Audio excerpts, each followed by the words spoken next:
He was born in New York, built a criminal empire in Chicago, but when gangster Al Capone needed a getaway, this 1922 Miami villa is where he came.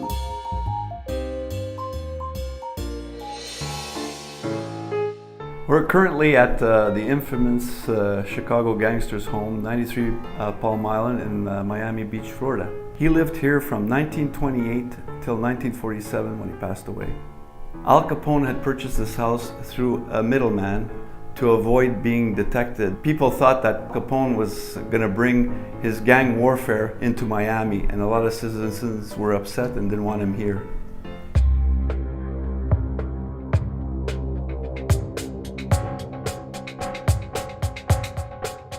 Al Capone spent approximately $100,000 in upgrades. A new 6-foot wall that went all around the compound, searchlights. He also put a guardhouse up to put his gangster bodyguards. He was a very wanted man by rival gangs.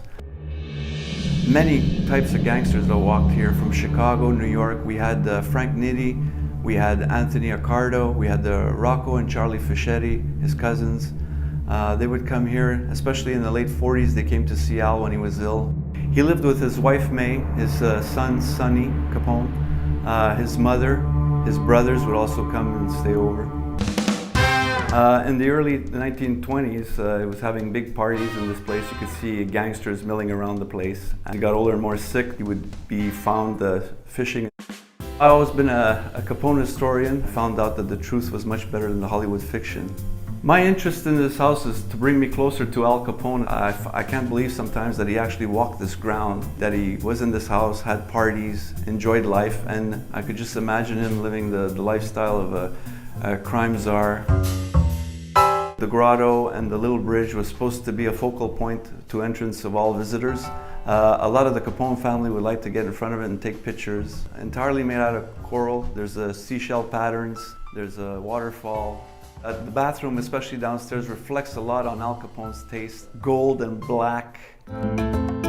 This is Al Capone's famous 60,000-gallon pool. Al Capone spent his cold winters here swimming.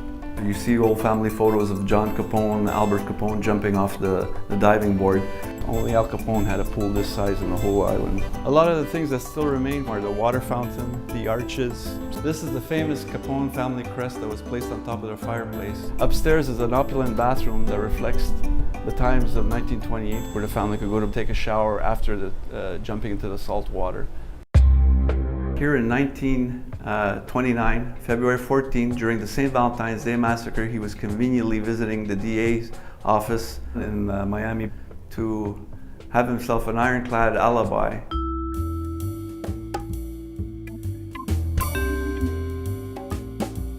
Al Capone bought this house at approximately $50,000 back in 1928. Even after he died, the government kept coming after his wife to pay for these income taxes that they owed, and they held the house as collateral.